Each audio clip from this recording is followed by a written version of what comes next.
So, now we're going to look at what he does after he's semi-introduced him, as you say, with a teaser. How many campaigns have you been involved in? Kind of how much? Where were you in the kind of list of top male models? Where would you be? So, he's asking for some factual information. How many campaigns have you been in? Where are you in the list of the top models? Mm-hmm. He's gone from the sort of teaser information. He's now going to ask him some concrete information about this person we're interviewing. Do you think that's a good idea? Yeah. Do you do this? No, I don't know. No, I don't think so. No? Okay, now, maybe he's going to tell me some information that then's going to make me more interested in the rest of the interview, because if I'm watching an interview with somebody I think is nobody, I don't care.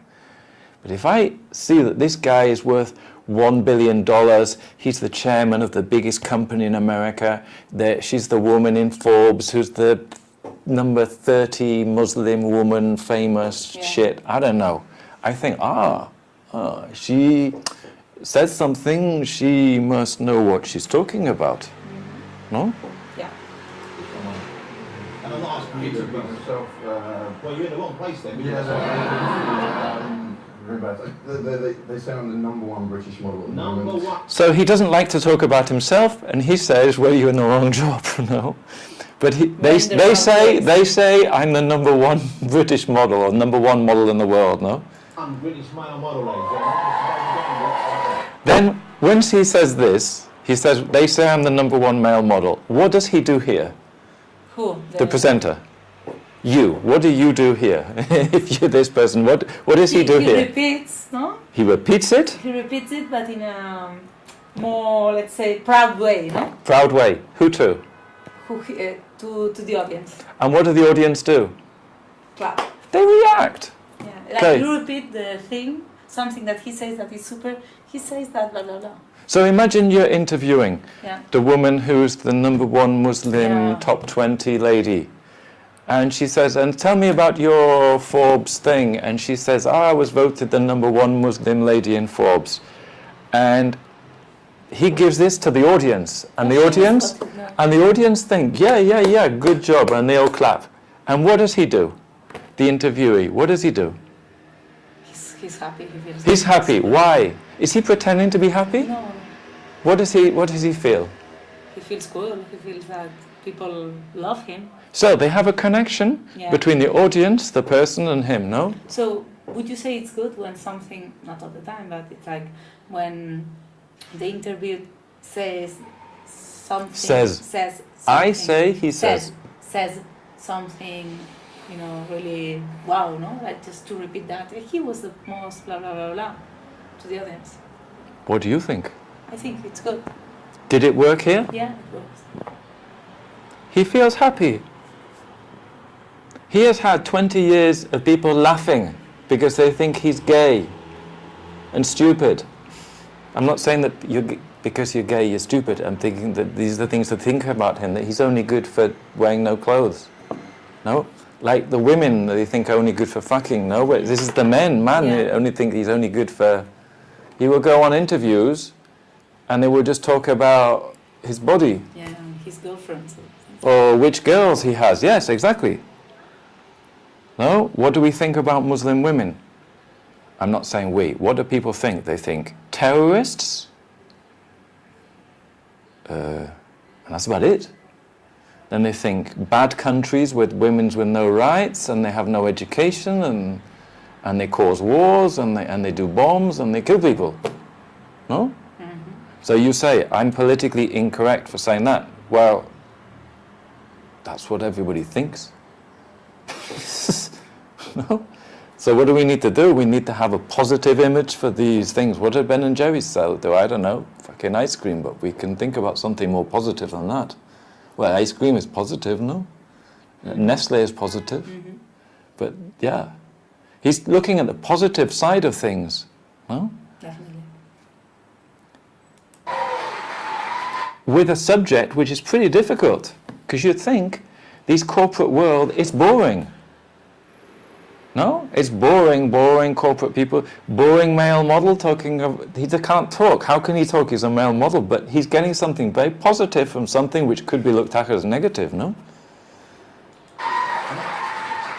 And what do the public do? They like it, they're happy. They also get paid to clap, so it's easier. And, I've done about 20 covers of magazines, 10, 15 campaigns. I work a lot with Dolce & Gabbana for the last 5 years. I'm going to ask them to take some of those pictures down because I'm looking at you, but behind me I'm seeing a package and some white underpants. Okay, now what's he doing? What's he doing here? What's happening here? Well, he's just, he's recovering the attention to him in a way, no? To himself. Because he's like, oh, look, I'm seeing your photos there, blah. Yes. Package, blah, blah. He's using the visual aids. Yeah.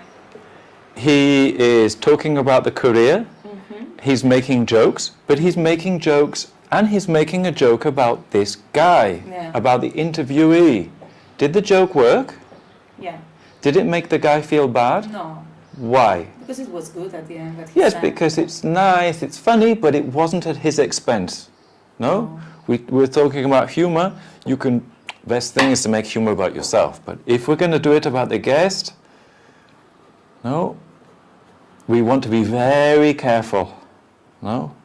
I always say in my wedding photos I have to be very careful with jokes with the ladies, because ladies are not very good at jokes. Yeah. Maybe I'm sexist about that, but if there's a big fat guy, I know I can make jokes with him and be funny, or if there's a guy with no hair, or something, or I try not to be cruel, I try to make everybody feel okay and whatever, but they sometimes can take jokes better than the women, but maybe that's being sexist. No, I think Frankly, it's quite intimidating. See, that's what I was kind of known as. The people don't know my name, they call me White Pan Boy. White pan boy. So what does the interviewee now do? he made the joke. So he makes a About joke himself. about himself. Do you think he's a comedian?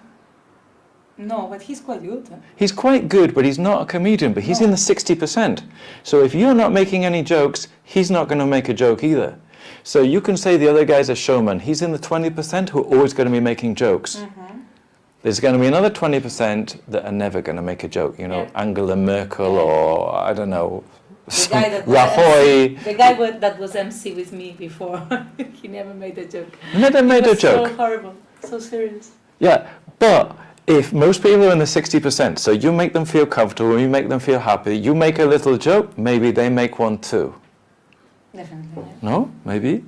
Because you're influencing the style of the interview. What did Jeremy Paxman do with his interviewee? He's a bit aggressive. No, He's aggressive. Very aggressive. Very aggressive. No. And what did they do with him? They just go. Head on, loggerheads. Yeah. Loggerheads in English, yes. Crash Loggerheads. heads and didn't answer the question. And Yeah. Yeah. It could be worse. It could be stained pan boy. When I found out I was on your show, I was staying back. Hey, how much work? When you know you're doing a campaign like that, is that kind of how you sort of shape it most of the time, or do you go back to the viewing for an extra half second interview? So now what's he doing here? What's he doing here? Well, first he built on the joke that the interviewee did, no? Yes. And then now he's just making a question about. Yeah, he's just making a question about his. Asking a question. Yeah, he's just asking a question about his work, no? Yes, his work. A technical question about his work. So he's made the joke, now he's making a technical question. He's created our interest in this person, now he's asking a technical question about this person's job. No? Mm-hmm. What's his body language and expression now? Thinking, like concentrated, no? Is he trying to be funny? No, serious. He's quite serious. So going back to our evaluation form, he's varying his tone. Mm-hmm. So he's gone from humour, light, to serious. No? This is what Ellen does as well. Yeah. They can vary. Because you're not employed to be a comedian and tell jokes. No. No? But if nobody watches your video and nobody cares, nobody gets the information they want. Because if you tell a few jokes, then maybe they like it more, and then they remember, and then they come back next year, and maybe Maybe they learn something, maybe they fucking buy something. Do you sort of like diet for a week before you know you're doing those kind of photos? If you've got enough time to, I mean, they don't know, you know, sometimes you're booked a day before, 2 days before, a week before, but if you know something like that, and that was for a calendar I did with Dolce. So they give me a chance, you know, to kind of Get prepare. in fighting performance shape, yeah. Yeah, so you cut all carbs out, you go to the gym every day, you don't have any booze, you don't have, I love a biscuit, I love my food and everything, so you just cut everything out. Man. So, but you see, well, that's why, so we do have something in common, because we both love a biscuit. However, as you can see, I succumb to my love of the biscuits. Okay, so he asked him a serious question. He gave him a serious answer. He gave him a serious answer. I like him. He's a genius. I mean, but he goes very quickly from one to another. Exactly. It's very difficult. The same as Ellen. Yeah. This is Very difficult. not some guy from the PP. No. This is world class. But this is fun, you know. This is fun. This is what we want to aim at. Okay? So what did he do here? He took an element of the answer and he made a joke about it. And it wasn't, maybe he'd prepared it earlier, because Probably. maybe he knew that he was going to ask him about going to the gym and the food. He could guess it. He could guess it. He knew that this was on the question. He Has the pieces of paper here with the question. So Yeah. he knew he was going to make a joke about the gym and the food. Okay? What type of jokes did he make? About himself. About himself. Which is the number one joke. And he made the joke about he also likes eating biscuits because obviously he has a round face. He's not the world's number one male model. Whereas you obviously fight it, because that's not the body of a man who's eaten a lot of hobnobs recently. That's a man who's starved himself from hobnob love for quite some period. Have you got anything without me in white pants? It's anything embarrassing. I hope not, we can't show the nude pictures. So you keep yourself in fighting shape most of the You time. have to. But he goes straight back to a serious question. I mean, a lot of guys don't in the industry, and some guys do. It's you know, when I came into the industry, it was a very kind of it was a funny stage. It was all out androgynous kind of skinny Yeah. guys. How long have you been doing it for then? When were you About talking 9 years now. So about 9 years. About 9 years ago, yeah, you're right. It used to be young men who looked a bit unwell, didn't they? They were thin and white, normally with a terrible fringe. Yeah, and so resembled women more than guys. And I came into it and was laughed off for the first couple of years. You They know, thought you were a bit too muscular. Yeah, I walked. I wasn't always as much as I was. I came out of university and went straight into modelling. So I was. So what's he doing now? What was he talking about? The guy, he was explaining the problem in the model industry about the scene guys, So women. he's talking about the industry, the serious- problems. a serious- He's talking about his past, his education, Yeah. his biography. Mhm. No, let's just take your hair off your microphone. Can you see it there? That's another thing. Yeah. Always remember you've got a microphone or hair on it, because you're not hearing it at the moment. You can't hear these things. When you're at uni, it's kind of booze and going out takes more advantage over food and dressing or anything. So, and I came into it, but I was always big. You know, I was always playing rugby. I was always playing football. I was always 6'3". So he's giving us a lot of information about himself, his past. Yeah, exactly. My mum hated me, I can tell you. So I came into it and I'd go for fittings and all the clothes were made for small guys. So I used to try and get castings and fittings. Do you think that talking about castings and fitting clothes is something that interests most people? This is actually quite a difficult interview to sell to the people, because normal people don't care about this. Mm. In your interviews, what are you going to be talking about? This one, the way You that said omane, so let's just slow down, think, and then go. the way that this guy activated purpose at Campbell's. When the people have a TV audience, they often fix the TV audience by having a TV audience that likes the guests that's going to be on. So if they're going to have Isabel Pantoja, they're going to have a public of people who love her. So when she comes on, they love it. What type of audience do you have?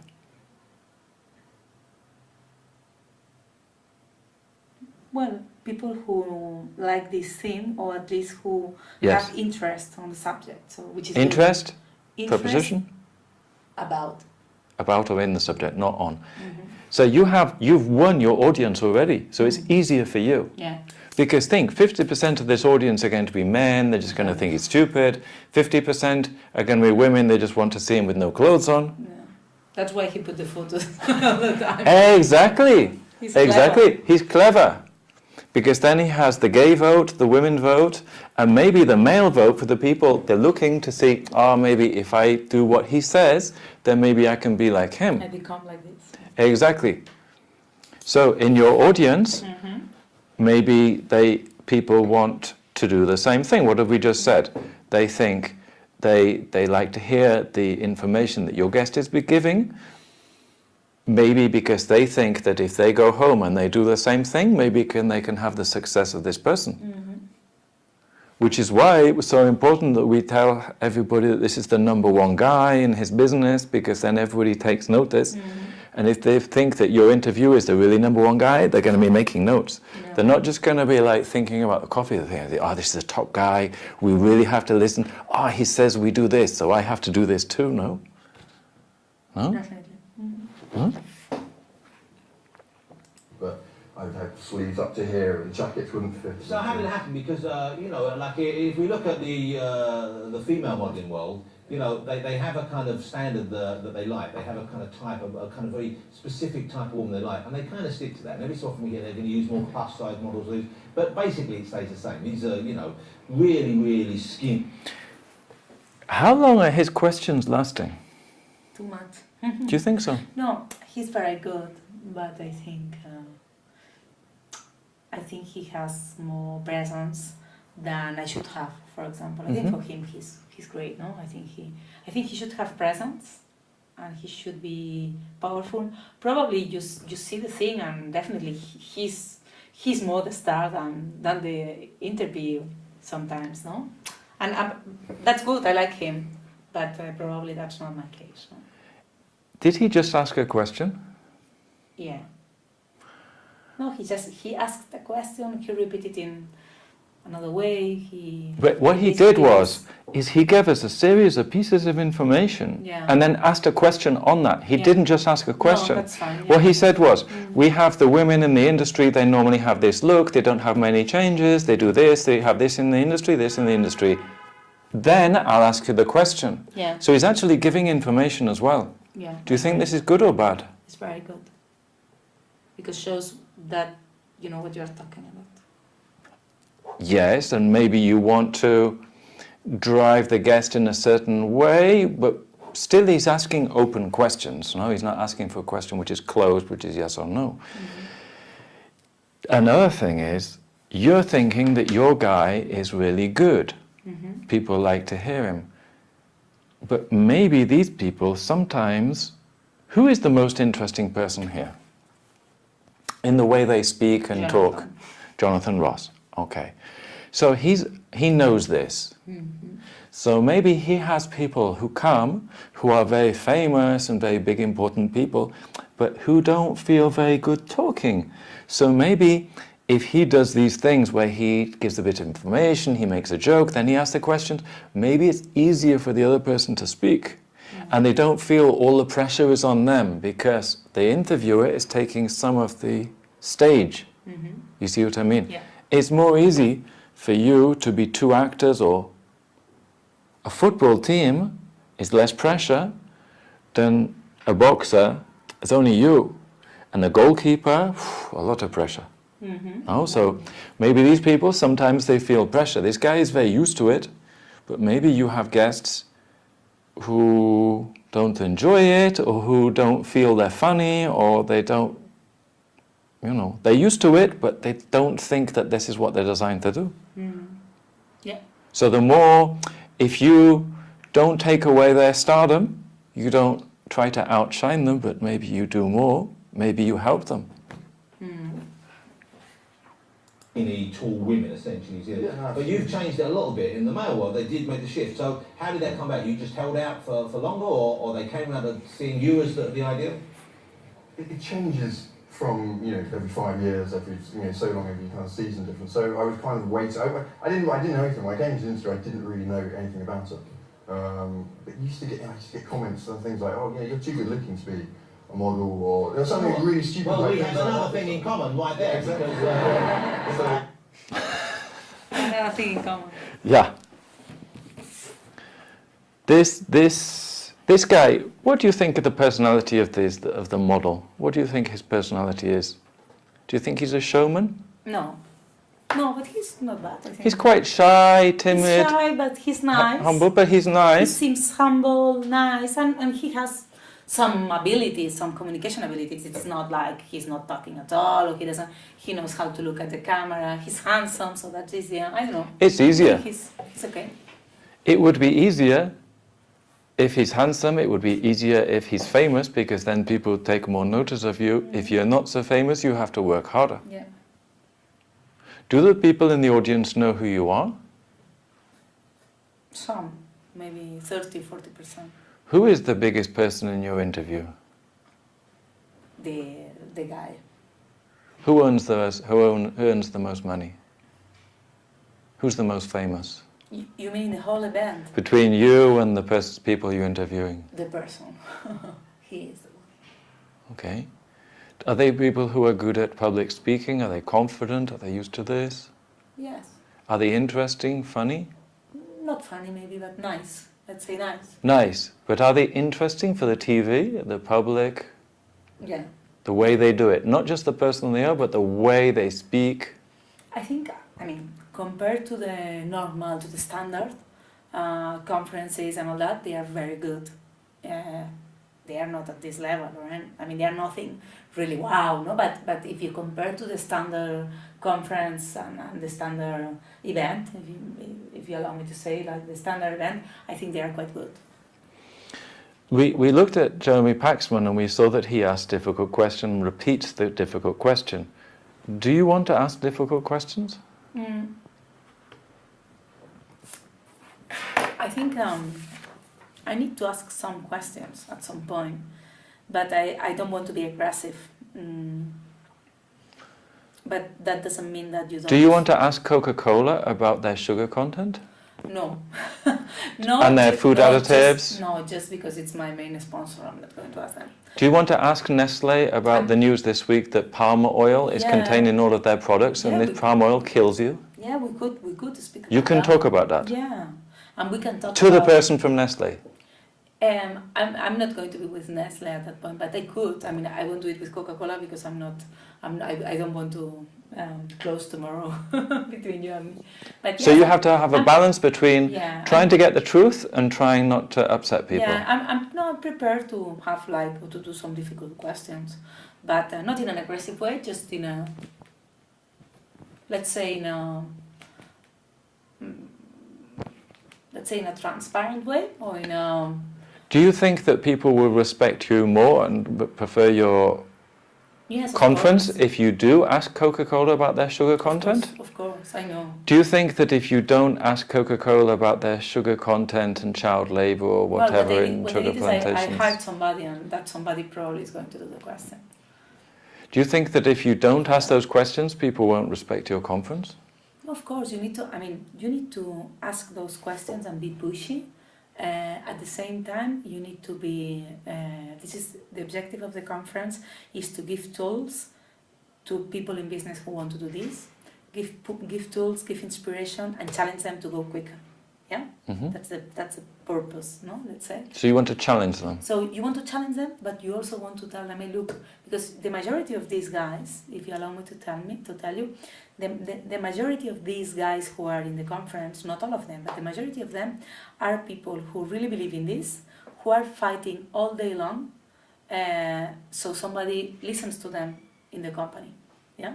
And the majority of them really believe in this stuff, no? It's not like, of course you can have a 20% that gives a shit and they do whatever, but the majority of them, the 80%, are people who really believe in this. Not the 80%.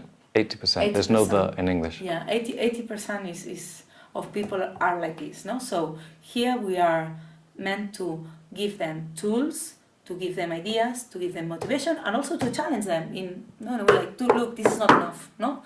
this is not enough, you should do more, what can you do best, how can we go quicker, but at the same time it's like, hey, you can, have you tried this, look, this work here, does it give you an idea, does it give you a solution, why don't you try it, why don't you connect with this other guy that can help you to do this, you know what I mean? Tell me how you're talking now. I don't know. Think about it. Analyze how you've just been talking. How?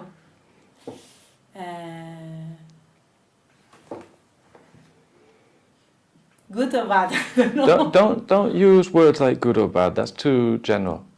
Analyze it technically. Yeah, technically I would say Apart from a few ums and ahs and a couple of passionate. Passionate. Convincing. Convincing. Maybe.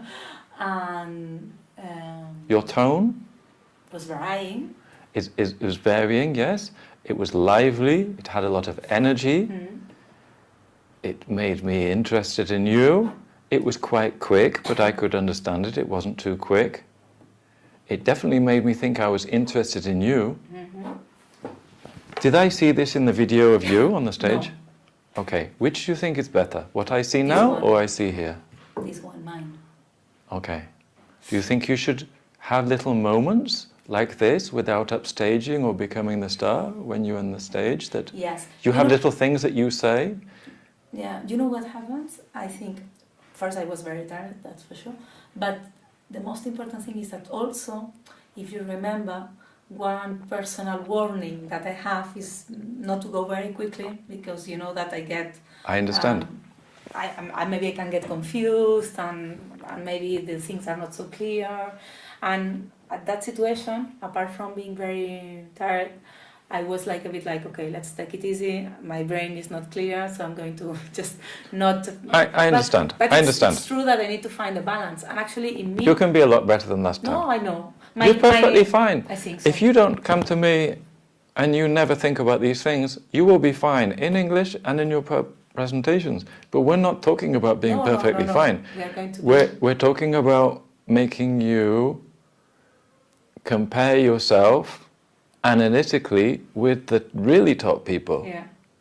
And as you say, this guy, he's timid, he's a normal guy, but he's the interviewee, but he's been trained, he knows what he's doing, he's got a lot of experience.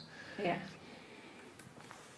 Do you see the interviewer as you just ask the questions and he tells you all the answer, or do you see it as a bit of like a discussion that you can also give points of view, that you can give information or bring information from the news or from other areas and then ask and then bring him his input into that? So it's not just you ask a question, he talks for 5 minutes, but it's a little bit more like a discussion. I should do it like that.